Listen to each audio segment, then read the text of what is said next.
If you drive a 99 to 07 classic GM pickup like me, your key fob probably looks something like this. And let's be honest, it probably doesn't work half the time.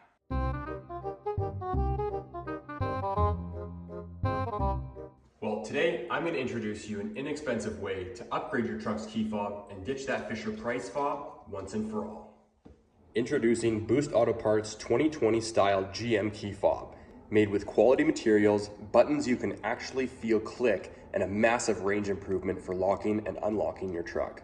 Now, when it comes to programming your new Boost Auto key fob, it couldn't be any simpler. First things first, you're gonna go ahead and put your key into the ignition. Don't turn it yet. Make sure all of your doors are closed, and the first thing you're gonna do is go ahead and press and hold your unlock button.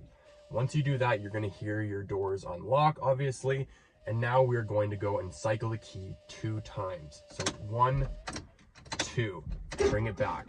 Then you're gonna go ahead and hear your cycle again, and now we are in the programming phase. So what you're gonna do to program your new fob is you're gonna go ahead and hold down the lock and the unlock button at the same time for up to 30 seconds.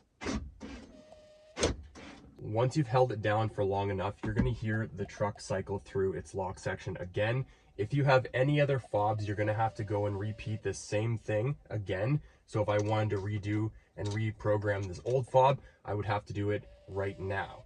But if that's the only fob that you guys want to program, then to get out of the programming section, you're just gonna cycle your key forward and back. You're gonna hear your horn go, and now you are done programming your new key fob. It's honestly that easy, guys. So now we can go ahead and test out the new fob. As you can see, unlock works and lock works. Like I said, you guys, it really is that easy. Now, obviously this little key fob isn't gonna turn your 20-year-old truck into a Tesla by any means, but it is a really inexpensive and easy way to just upgrade the feel of your fob and your keychain at the end of the day. So if any of you guys are interested in ditching that Kellogg's toy key fob and upgrading to Boost Auto 2020 Plus style key fob, I will leave a link in the description below. And if you found this video helpful in any way, please make sure to like and subscribe, and I will see you in the next one.